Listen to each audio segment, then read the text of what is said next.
Awesome. Thank you so much, Yao, and echoing thanks to all of the co-organizers, Sergey Yao and HT Yao. Um, it's an incredible honor to be, sort of here kicking off the, now sixth annual Big Data Conference at the Center of Mathematical Sciences and Applications. As Yao said, we really appreciate the sponsorship of the Alfred P. Sloan Foundation, which has, been involved in supporting a number of these events. And this is a tremendously fun event for me because, we bring together scholars from all sorts of different areas, sort of everyone from, sort of like pure statistics all the way down to, people who are doing applications, sort of, on the ground. Um, and, so it's always an incredible learning opportunity for me. And it's always really an opportunity to meet lots of different people and, and reach a very broad audience. So uh, this year we're both saddened to not be doing it in person and tremendously excited to be doing it virtually for the first time. Among other things, it means we can have speakers from all over the world, and also audience members from all over the world. Indeed, it looks like the total number of people currently tuned into this webinar is 50% of the total attendance from last year's conference. So we're thrilled to have all of you, and we're thrilled to be back. And I'm especially, excited and honored to be introducing our first keynote speaker, Dr. Varda Shalev, who is the director of the Institute of Research and Innovation at Maccabi Tech, and also a primary care physician at Maccabi Healthcare Services, where she's, previously been director of primary care. She also teaches at Tel Aviv University.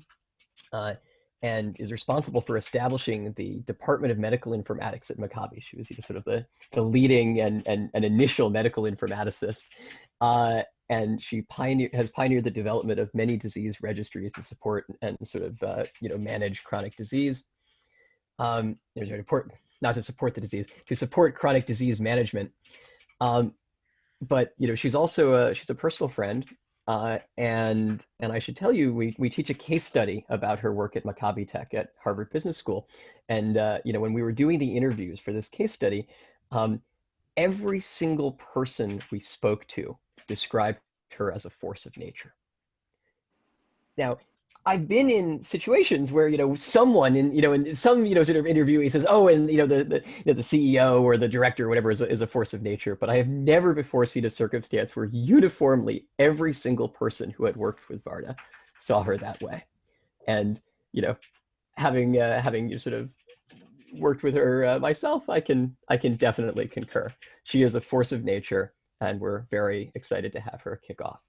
Please welcome Dr. Shalev. Thank you. Thank you very much, Scott. And it's an honor to work with you for a long time. And I'm pleased to see you even in Zoom. And soon, I hope, in person. And I'll put the slides on and see if it works. Just a minute.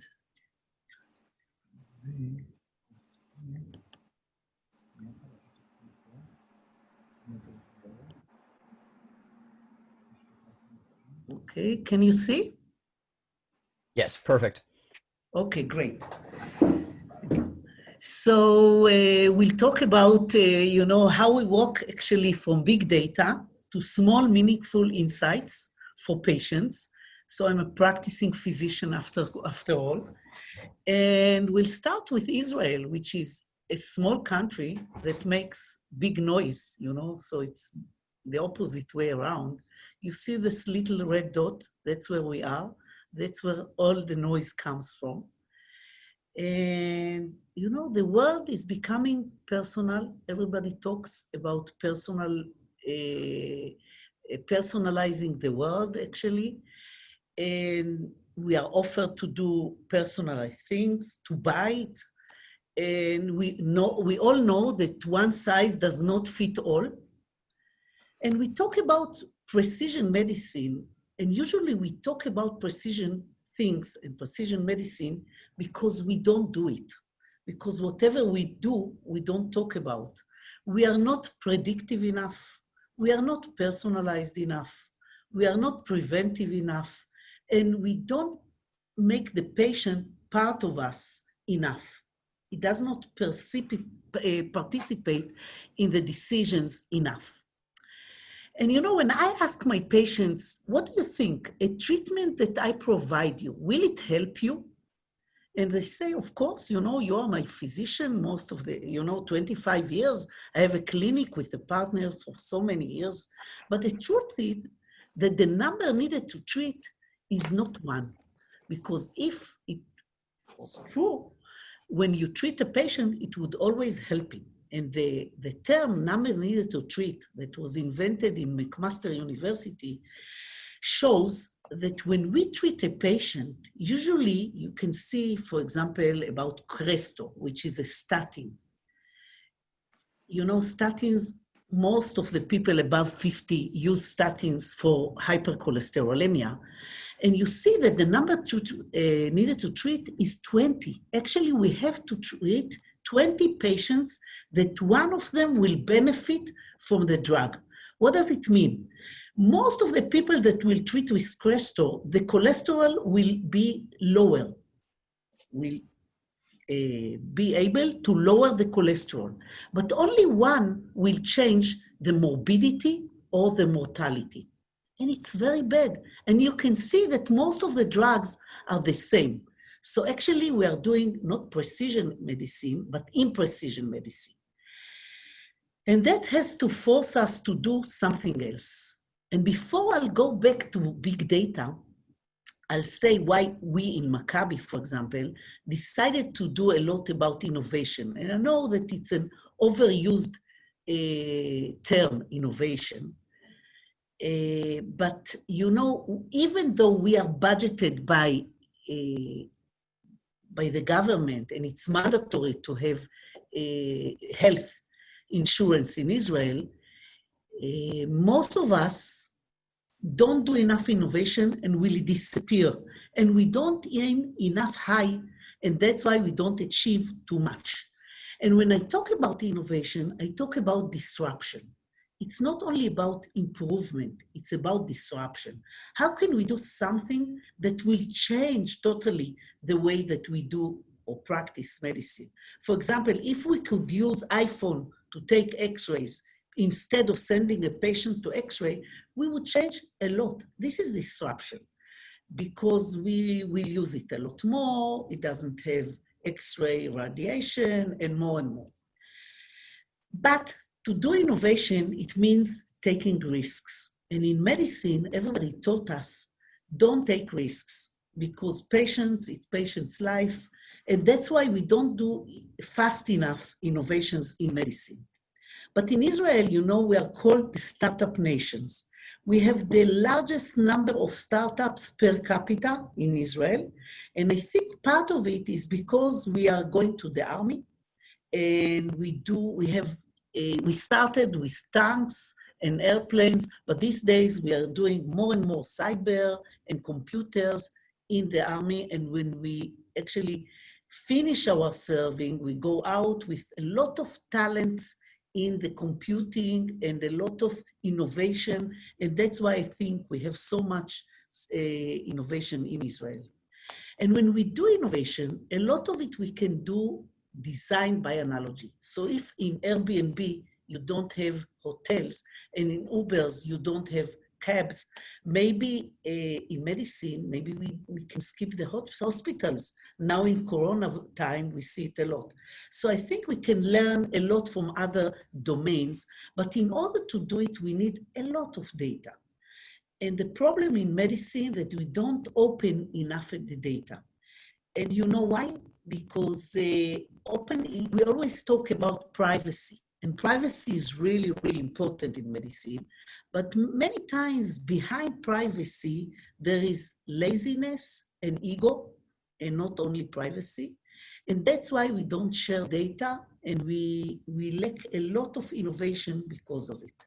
And of course, if you want to have fun, what have we done? So I think with the innovation, we should enjoy. Now, in every organization, there is a chief of idea killer. Whenever you come with an idea, he tells you why it's not a good idea to do it. He has vice president of no and vice president of status quo. and a directive of rigidity and bureaucracy.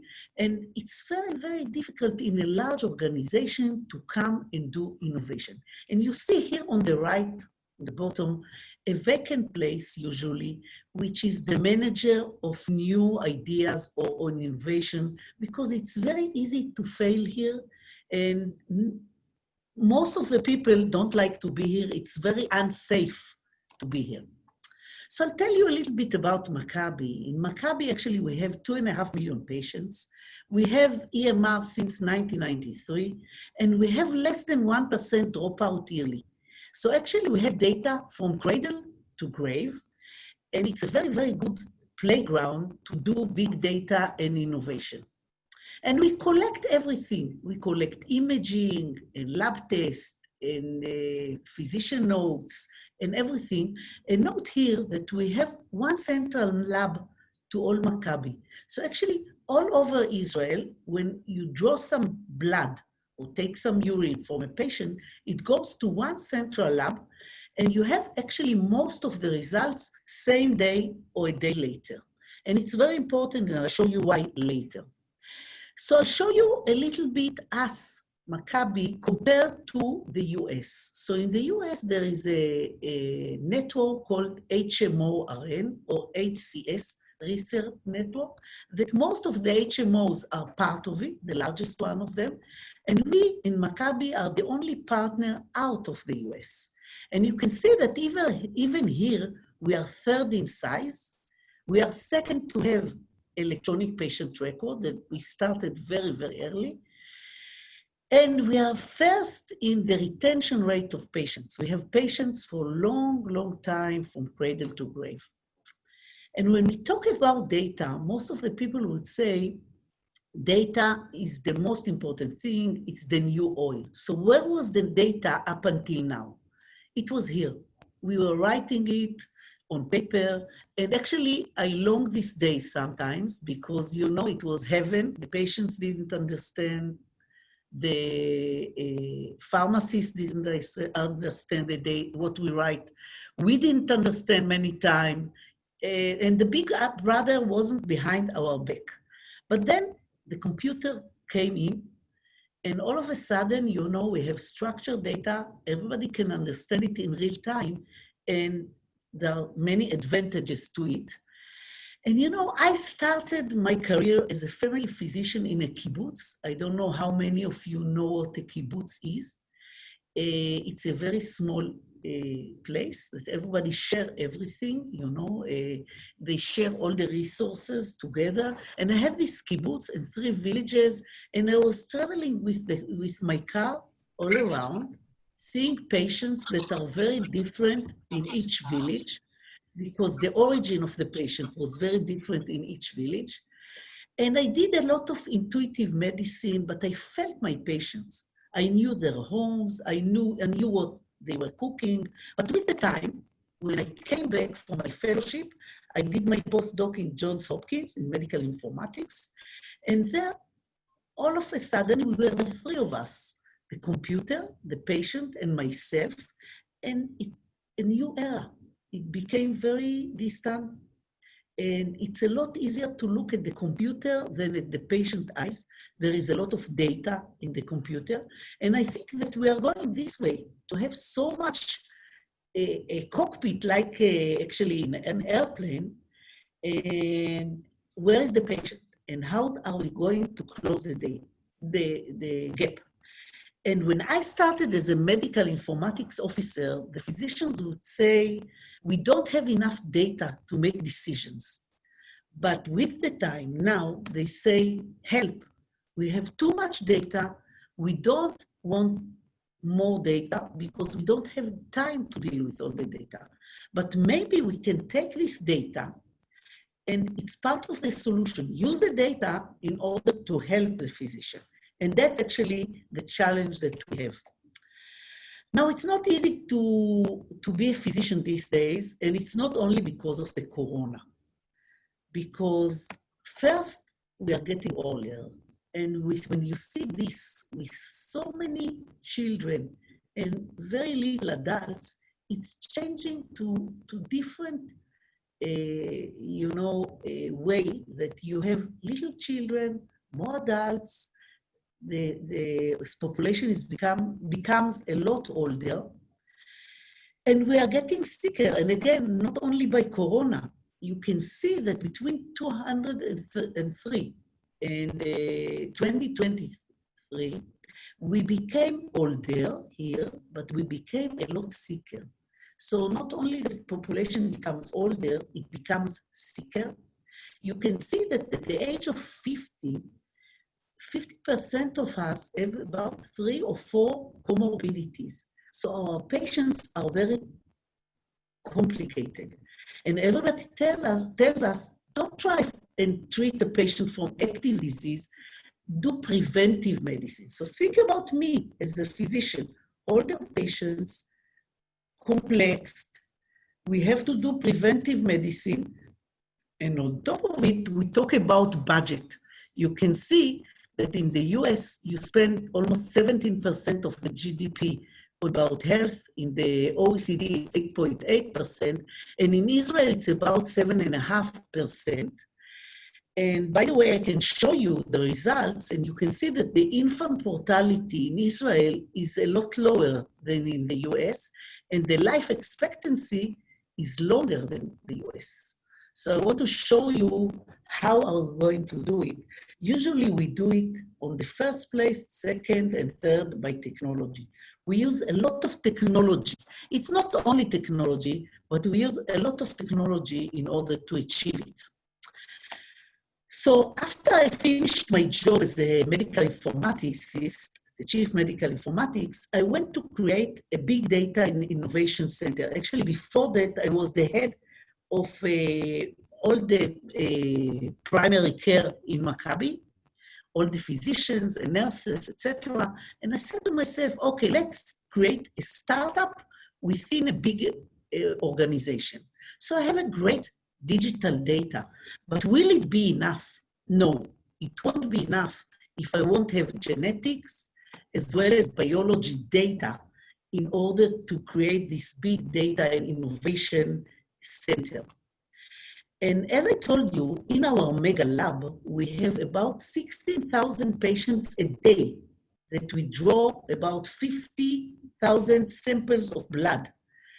And we have the results almost same day. So maybe I can go on top of this mega lab and create a biobank. So I decided to create a biobank called TIPA. TIPA in Hebrew is a drop for research. And we said, okay, let's ask our patient, would you mind that each time that we take some blood, we'll take some more and we'll keep it in our refrigerators. So we called it a TIPA למחקר, a drop for research, and we went to the collecting points. We have about 300 collecting points, and asked the patient, and guess, more than 50% of the patients, on the first time that you approach them, they say, yes, we agree. We want to be part of this research system. And we started to collect everything, even teeth. By the way, we have a collaboration with Harvard about collecting teeth from patients, and whenever they pull a teeth, we collect it to the biobank now, and it's part of the biobank.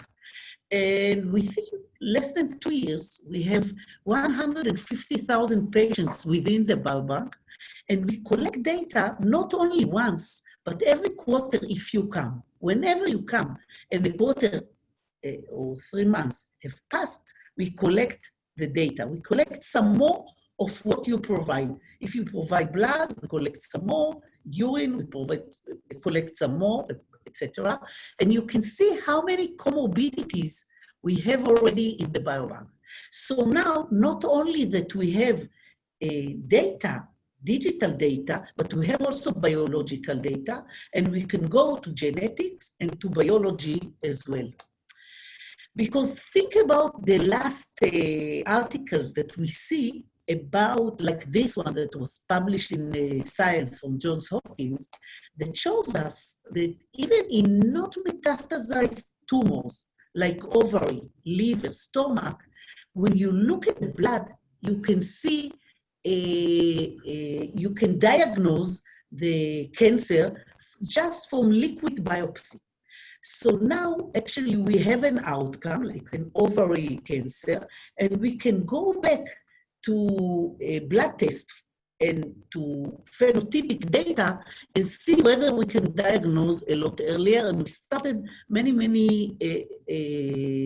research projects on this combination data of biology and genetics.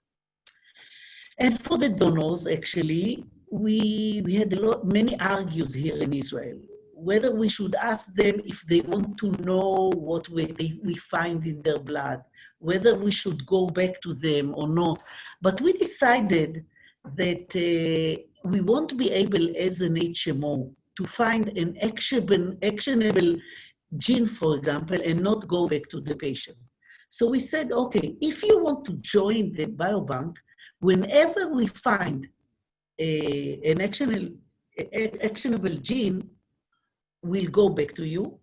So for example, if we find familial polyposis or long QT, and we can do something about it, we go back to the patients. And as I told you, more than 50% of the patients want it.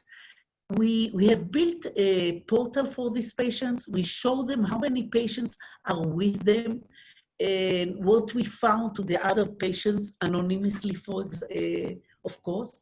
And actually, we have an amazing opportunity now because we have more than a quarter of a century of data. We have one central lab. We have unique genetic data. We have huge computing power. We have many partnerships, and now we can play with the data. And that's why we created this Big Data and Innovation Center in Maccabi. And the first one to donate to us was Maurice Kahn. The second one was Sami Segol, and that's why we called it KSM. KSM is magic, KSM. It's magic in Hebrew. And it's built here, just near the Sea of Tel Aviv, on the beach, and you see how it looks. And you know, when we started big data, everybody spoke about the 4 V's in big data. The volume, of course, of data, the variety of data, the velocity that you have real data in big data, and the veracity, the quality of the data. But since then, we became in love with the V, the letter V, and there was the 5 V's of big data. Now they added the value of the big data, which is very important. What should you do with the data if you don't bring value? With the time, we got 6 V's of big data, and we started talking about the variability of the data. And then the 7 V's of big data, and we spoke about visualization of the data. And then the 8, here they have different ones, the virality of the data, and the viscosity of the data, and that's without talking about V of Varda of big data. So actually we are collecting V's to show that actually it's very complex to work with big data and to get over all this noise of the big data. But I think that the most important actually is the volume of the data and the value. What are you going to do with the data that will be valuable? So what we did actually, under one umbrella, we put epidemiology, clinical research, big data, and biobank. And I'll tell you more about it. So that's about Scott and Karin Knoop that have done this Harvard Business School case that we taught even this year by Zoom to another class. And thank you again, Scott. And we started with descriptive data. Usually what we do in medicine is descriptive. We compare between 2 groups, but we want to go more to predictive studies and even prescriptive studies, and I'll talk more about it. But first, you know, we always ask, what should we collect to the big data lake? Should we collect everything? Is there something that's not important? So I'll tell you about a story about a patient in my clinic. Actually, I know him from birth, and he was healthy until he became 14 years old. And then one day his mom called me and told me, you know, he has cough, a very high temperature. So I took him to hospital, and he has abnormal x-rays. We thought it's a pneumonia, but it's not pneumonia, because later on, even though he got treatment, he did not recover, and he had hematuria, which is blood in urine, and arthralgia, which is a lot of pains in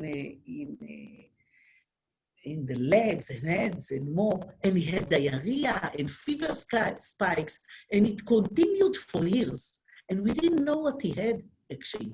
And you know, when we don't know what a patient have, we start examining him from everywhere. So we did blood tests like CRP, which is a inflammation status that was high, and we saw the blood in the urine, and we found celiac antibodies, but it wasn't celiac, and we found sometimes neutropenia, which is low level of neutrophils, and we did lung biopsy and intestine biopsy, which was abnormal, like Crohn's disease. So we saw little bit from everything, but we didn't understand actually what it was. We didn't have diagnosis. And the mom is a PhD in biology. So every day she would come and suggest something. Maybe it's zinc deficiency. I read an article, it could be the same. Maybe it's a Chinese worm. Maybe it's a certain allergy. Maybe it's an overdose of a vitamin. But everything was negative and it wasn't correct. While we were thinking what he had, 4 years later, his brother became 14, and he came with the same symptoms. So now we had another patient, the brother, with the same thing, and we didn't understand what it was. But then, one day, the mom again came and said, you know, Professor Shalem, it's very interesting. I saw in his lab test that the neutrophil count, which is low, it's only in hospital low. When we take the exam in Maccabi, in the mega lab, it's always normal. It should be the opposite way around, because usually when you're hospitalized, you have inflammation, and then the neutrophils go up. How can it be?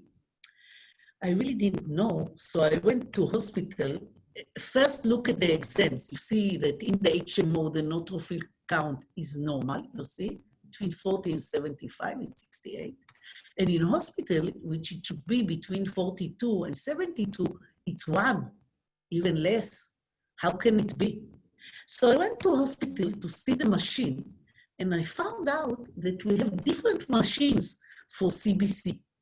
In hospital, they color the neutrophil with a material, with somebody that colors the myeloperoxidase, which is something within the neutrophil. And in Maccabi, they have a different system. So now we understood that we examined the neutrophils differently. And it happened to be that the patient had myeloperoxidase deficiency. So actually we got to the diagnosis just because we had a different machine in Maccabi and in hospital. And you see here that you hardly see the neutrophils, and here you see them very clear with our machine. So actually in big data, you even have to keep in which machines you are doing the exam or the lab test. And it happened to be that we checked the mother and the father, and both of them were carriers of myeloperoxidase deficiency, and both of the kids were homozygotes to this gene. And now that we knew it, we could treat them with certain antibiotics, and they are a lot better now. Usually 95% of those patients are asymptomatic, but their case is a lot more difficult. So actually, in big data, you have to put in the data lake everything, because you can never know what you need later. That's one issue. And the patients, whenever they have a problem, they go to Dr. Google. And usually they come back to us, the physicians, and we are tired many times to see what they come with, because it's not accurate, it's not specific enough. It takes us time to explain them why it's not. And most of the patients, they want the wisdom of the crowd, and they want the wisdom of more physicians to understand really what they have. So when they go out of my office, they usually want to see what would other physicians say, what would other patients get when they have the same symptoms. So I got a call from two people in the US. They told me, we are entrepreneurs, we've built a few companies, and we are doing a lot of data science, but whenever we have a symptom and we go to Dr. Google, we never understand what we have. It's always cancer. If you have abdominal pain, it's cancer. If you have headache, it's cancer. How can it be? So I said, okay, let's go and look at our database and build a new ontology, entities with attributes, and we saw that 200 different symptoms account for 90% of the visits of patients within physicians' offices. So we took those symptoms with all the attributes of the symptoms, like headache, when did it start? Is it accompanied by vomiting, etc., etc.? And we have built an application that you can start complaint to the application. So for example, I got this from a friend. He told me I got up in the morning with a red eye. So I went to the application. Here it's in Hebrew, but we have the same in English. By the way, the name of the company is K-Health. And he started complaining to the application, and then the application told him, after 20 questions, we can tell you that 88% of people like you had subconj hemorrhage, which is the real diagnosis, and less than 10% had conjunctivitis. And all of a sudden, he has actually something with context. It's not that he's looking at the internet. He has something that is personal for him. By the way, this company worth more than $500 million already in 3 years since we started. In Maccabi, we get royalties from this company, of course. This is another company that actually I got two scientists. They just finished the army, and they told me, we are looking to do something good for the world. Do you have a subject? And we started to look for a subject. And one of them had a brother who is a pathologist, and we found out that in all Israel, we have only 100 pathologists. And we have so many cases of pathology growing and growing because we are getting sicker. And a lot of biopsies within our megalab, tens of thousands of biopsies. And we said, okay, let's teach the machine to read biopsies. So we started with prostate cancer because, when you do prostate cancer biopsy, you have 8 to 10 slides, and it's very tedious to do it. And you have grading. It's not only positive and negative, you're grading of Gleason score, etc. And the machine was very active. Actually, between 3 and 4 months, it was as good as a pathologist.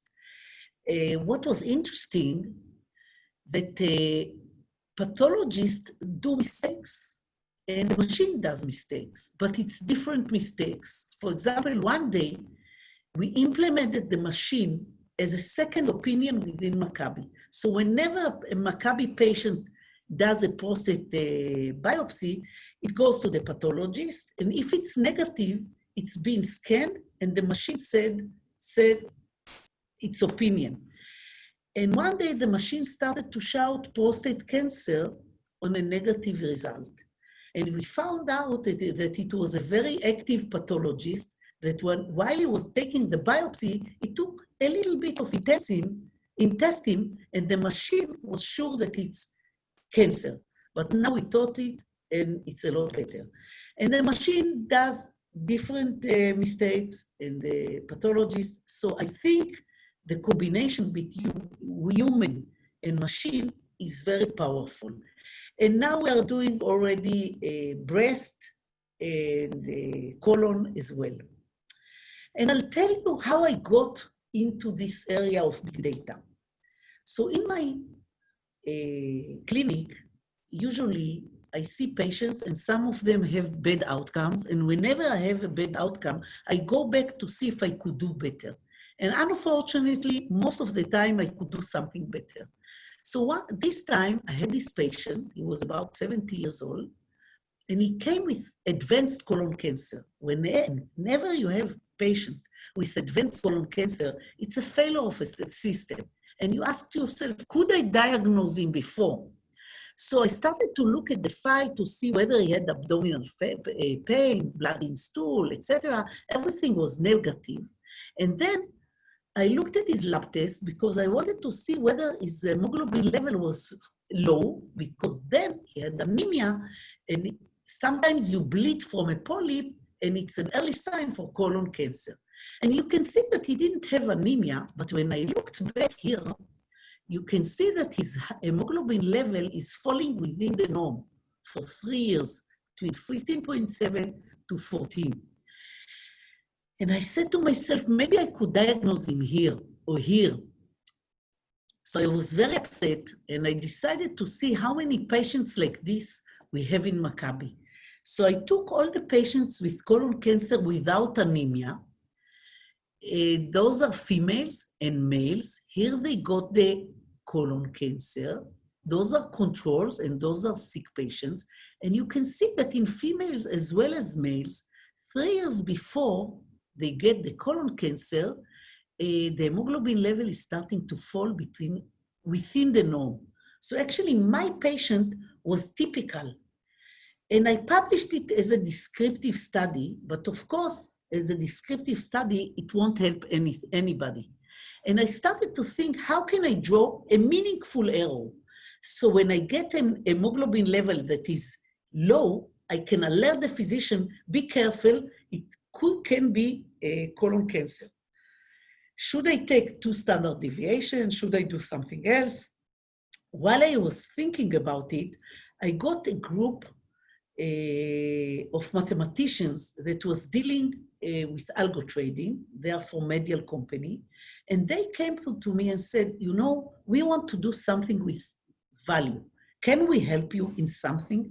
I said, yes, here, you know, we have a problem. We have a CBC variation. We can't alert every time because, you know, hemoglobin levels can be sometimes 14, 13.8, then 14 again. When should we alert? We don't want to alert each time that it goes down because the physician will get an alert fatigue. So we started to work together in order to find a solution. And it was interesting to find out that even one CBC that actually has 20 parameters is predictive for colon cancer because the relationships between age, gender, MCV, MCH, thrombocytes, hemoglobin, etc., is predictive for colon cancer. And we implemented it in Maccabi, and everybody between 50 and 75, which is the age of screening, we calculate the risk and we alert the physician positive for colon cancer. And look what happened. When you are doing FOBT, which is a blood examination of blood in stool, if you have a positive result, it's only 5% that you have colon cancer. If you have positive colon score, it's double, it's about 10%. And you have a lot less clean colonoscopies. So actually, we can do passive screening behind the screen and alert the physician. And we found, it's not updated, almost 100 patients with colon cancer that we wouldn't have diagnosed without this calculation. And we found hundreds of polyps that are precancerous just because we used the data behind the screen, integrated it into the system, and alerted the physician. And it was published in a few papers in medical magazines, but it was also published in Haaretz, which is just, you know, a daily magazine for people in Israel. And I got this letter from a patient, and he told me, you see, it's in Hebrew, you see, I'm 85. I was sent to a colonoscopy, but when I went to the gastroenterologist, he told me, you know, you are too old. We don't do screening colonoscopies in your age. It's costly and it's dangerous. And he asked me, can you calculate my risk? And I did it, and he was negative, and I called him, but I've learned a lot from this patient because I asked myself, why should we stop screen patient when he's 75? When you are 75, you can have life expectancy of a year or 25 years. So maybe we can do active screening on 50 to 75 and continue with passive screening afterwards. Or maybe we can even start before 50 because there is a left shift to younger people from colon cancer now, these days. Maybe we can start with passive screening only about data. So we won the first prize from the Ministry of Health about this innovation. And actually for me, it was closing the loop from this patient to doing this company, and it's implemented in Israel, it's implemented in Kaiser now, it's implemented in Geisinger, so it's really an innovation. But in order to succeed in big data, it's not enough to do algorithmics. The algorithm should be embedded within the system, and it should be seamless for the physician. And in order to do it, you need a champion in the organization, and you need to continuously get everybody with you on board and to give you quick results so you'll be able to do it. And I'll show you some more things that we've done on the same page. So the other one is actually Professor Roy Kishoni, who was a professor in Harvard as well. He's a professor in the Technion in Israel. And he's doing computing biology, and he came to my office and told me, you know, I want to do something with you. I'm very interested in bacteria. Actually, I'm doing about bacteria and resistance to antibiotics. Do you have a good questions? A good question. And as I've told you, family physicians, we always have good questions because we have problems. We don't know how to solve them. And I told him, you know, even in UTI, urinary tract infection, when I have a patient with symptoms of urgency and fever, etc., I send him to culture, but I have to give him antibiotics now, before I get the culture. And I just guess what to give. And many times we don't guess well. Maybe we can use the machine and build an algorithm to guess better. Maybe we can take demographic data, past infection, past antibiotics, do some machine learning and predict the right antibiotics. And look here, we took the data in Maccabi and we put it on a Israel geographic map.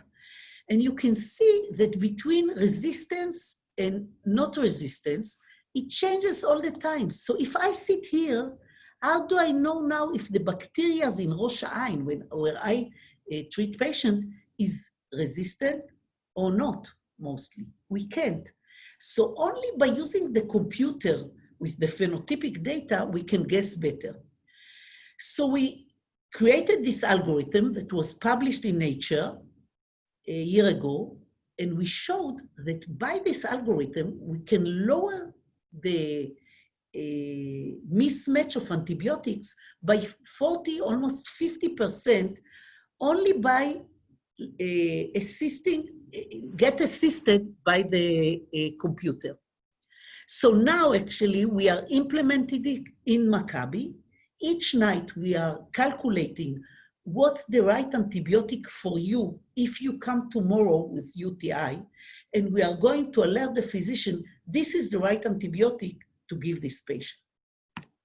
We have done a lot of work with vocal files as well, because we have files that nurses are talking with chronically ill patients for a long time, and we found an algorithm that predict deterioration of congestive heart failure. We are about to implement it as well in Maccabi.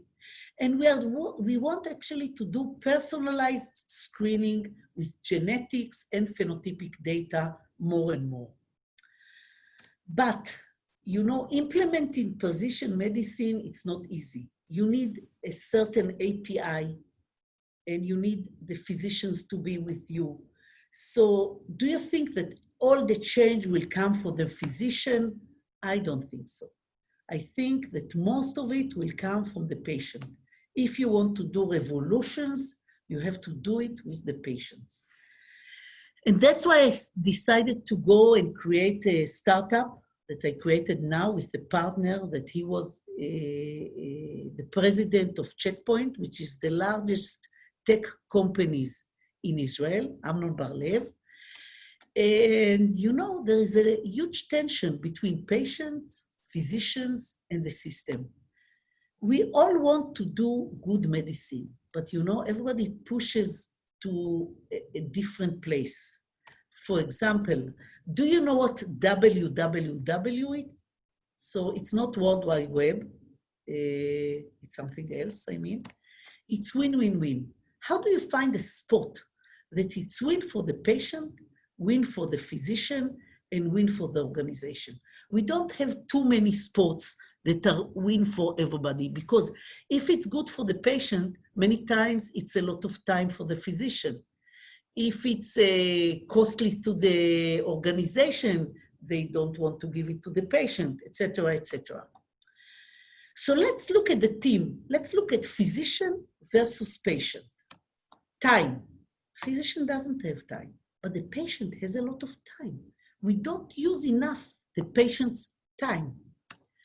Incentive. The physician many times does not have the incentive to be so holistic, to look at you so deeply, but the patient has himself and his family, and it's the best machine that he could ever have. So he has to have the time and incentive. Knowledge, the physician has, and the patient doesn't, but maybe you can provide the patient with a lot of knowledge that will help the both of them. And we have to build tools for the patient. By the way, as a physician, I can tell you, and I built all my life tools for the physicians for decision support, we don't have enough tools because many times the organization has these different working plans and incentive at the moment and problems and economical problems. And for the physicians, we can do it really fast. We can build an application and let the patient have a lot of knowledge on top of his data. The physician can have alert fatigue. You know, if a patient comes to me with an ankle sprain and I start alerting the system, look at his blood pressure, look at his blood glucose, maybe he has a side effect, etc., the physicians get alert fatigue. The patient does not get alert fatigue from his data. And also, we as physicians, we don't know everything about the patient. We don't ask everything. We don't have the time to ask everything. We don't have data to give the patient from other patients because we don't know it. So actually, most of the patients, they have a confidence gap between them and the physicians. They are looking for second opinion, for more data. And these days, we can use AI, artificial intelligence, and crowdsourcing to provide patients with personal, proactive, private data that they can use and be partners to us. So I see the patients as the best partners that I can use in order to provide better medicine. So let's take mobile, artificial intelligence, big data, personalized record, and crowdsourcing and build something. That's what we try to build in Alike. So we take all your data, we build your journey from cradle to grave, And then we look at the data, and we look by artificial intelligence, machine learning, deep learning, many things. Maybe you have neglected lab tests, like hematuria that nobody looked at. Maybe we have deteriorating of hemoglobin within the range, as we showed you. Maybe your legs are swollen and nobody looked that it might be because you take calcium blocker. Maybe you have hair loss and nobody saw that you are taking Capoten because you go to a dermatologist and not to your family physician, etc., etc. So we have built an application that will tell you on board to the application with your EMR. We'll ask you some more questions that you don't have within the EMR, and we'll show you vis Varda, okay, how you are treated compared to other patients which are like you, the same age, gender, and comorbidities. You are treated with this, but those are your options. And if you want to talk with patients with your exactly like you, the same comorbidities, the same drugs, you can talk to them. And we also explain to the patients about their lab tests. So you see, first terminology, if you have high level of potassium, it's called hyperkalemia. Those are the trends. What would physicians do with patients like you with hyperkalemia? Would they ignore it? Would they do something? And do you want to talk with patients like you? You can always talk with patients exactly like you, who is more advanced in your journey or after you in your journey, and you can see how similar you are to another patient that you want to talk to him. Do you have the same treatment or the same diagnosis? And you can decide whether you want to talk to him. So actually you get automatic second opinion from the data based on people like you and more. Because what we really need to do is to give you the best opportunity to the best health. And I hope that many of you saw this movie, Three Identical Strangers. It's about three identical twins that were separated when they were born. One was raised in a rich family, average, and very low income family. Nobody knew about his brother. And when they came to college, they found themselves, look how similar they looked back then. But when they were 50, they are so different because there is a lot that we do from here to here, which is called all the epigenetics, what we do above the genetics. And I think we, the physicians, should give you the best opportunity to get out of your genes. One of them committed suicide. They had different diseases. It means that there is a lot of work to do. We can't do it by ourselves as physicians. We need you, the physicians, as partners. So the best way to predict the future is to create it, and that's what we try to do. And I'll be happy to get questions. Thank you. Awesome. Thank you very much. Look, you were listing out all of the different V's there, but I think the one that sort of you've really sort of illustrated to the audience is important is vision, right? That when you're going to be Right. doing work at the intersections of data and technology, you always have to see down the road to the application and be asking, like, who am I doing this for? What am I creating it for? And in your case, the patient centricity is just amazing. I have never managed question and answer via this platform before, so this is a new mechanism. We have three different ways people can submit questions. So you can post them in the chat, you can post them in the webinar Q&A, or you can just like raise your hand and we can hand it over to you. So questions for Varda.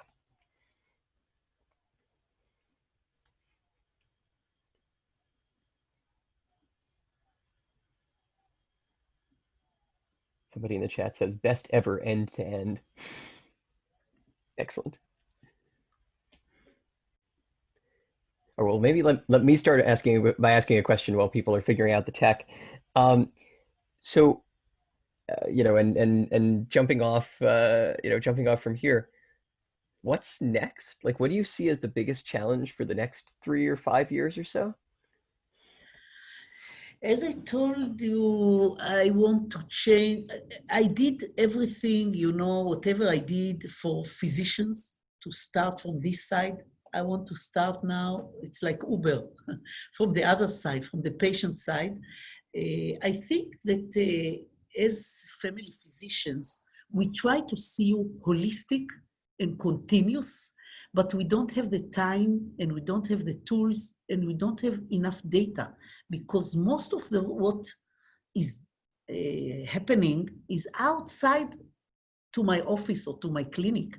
So I think we have to build tools for the patients that will explain them the data, teach them the terminology, teach them whom they should consult with, whom should they ask, and help physicians to patients to help other patients and to know which questions to ask the physicians.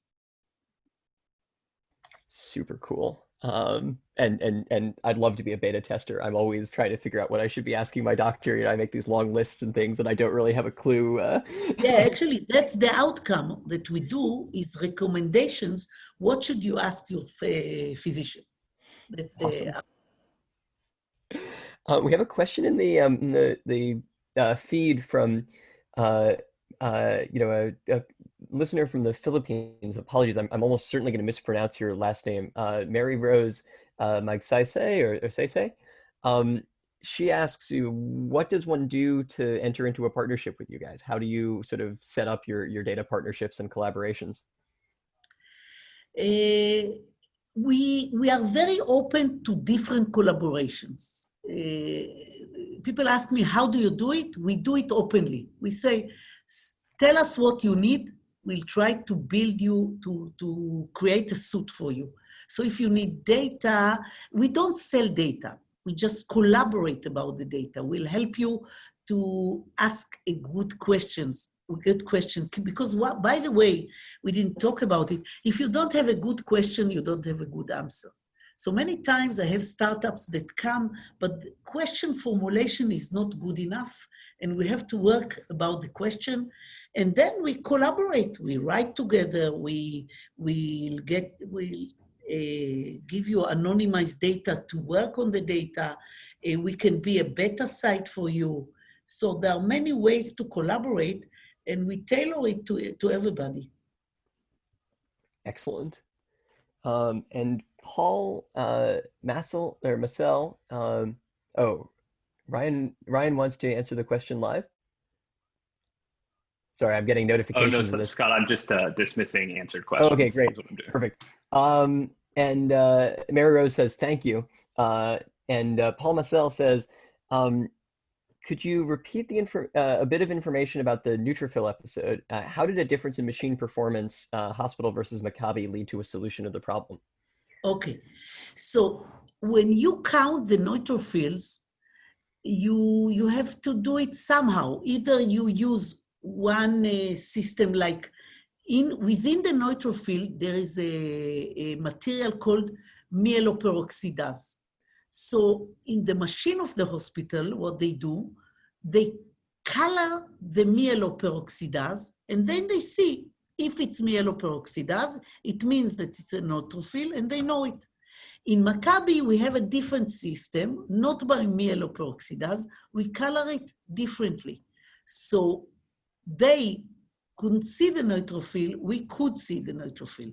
And just by seeing the difference, which was huge difference, we understood that something here, it's about the exam and not about the real neutrophil, and that's how we found out the diagnosis. Awesome. And Sarima Jane asks, how can we, get more hospitals to participate in getting data for machine learning? Like, what's the pathway to sort of getting more data sharing? So as I told you, many people will say, no, it's privacy issues. Our patients are private. We have many ways to do it, anonymously. I think you have to find a good partner within the hospital, somebody that will be willing to do a change in his organization. And that's actually the way, because otherwise nobody has the incentive to do it. So if you find the right one to do the collaboration with you, that's the issue. And another thing is to show them what they can get out of it quickly. So when we do something, a collaboration, we always say, okay, we can use it for free in Maccabi. So for example, when we are doing now a like with Maccabi, we'll allow a like freely in Maccabi, and we'll create a network of patients within Maccabi that will be able to collaborate between them within Maccabi. So Maccabi will get something about it. So that's the way. You have to give in order to get. Makes perfect sense. All right. Any further questions? Going once. A follow-up question on the neutrophil question. Paul asks, so when you know the neutrophil level is normal, does the diagnosis take a different path? Yes, because now it's not the matter of the neutrophil number, it's the matter of the diagnosis. We know that this patient has this diagnosis of myeloperoxidase deficiency, and we know how to treat myeloperoxidase deficiency. By the way, the mom that is the PhD, she found out that people with myeloperoxidase deficiency have less Alzheimer. So she founded a startup about myeloperoxidase deficiency and Alzheimer, and now she just got an investment about this startup. So it started from a small case, but it grew for a few startups already.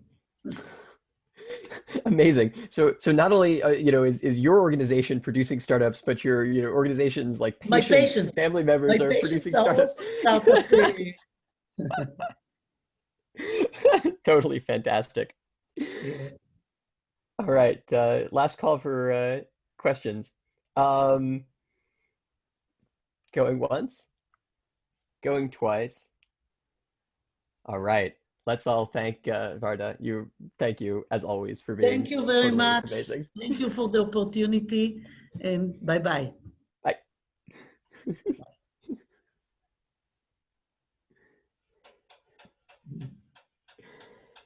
All right. So now we have a couple minutes break before the next talk. So we'll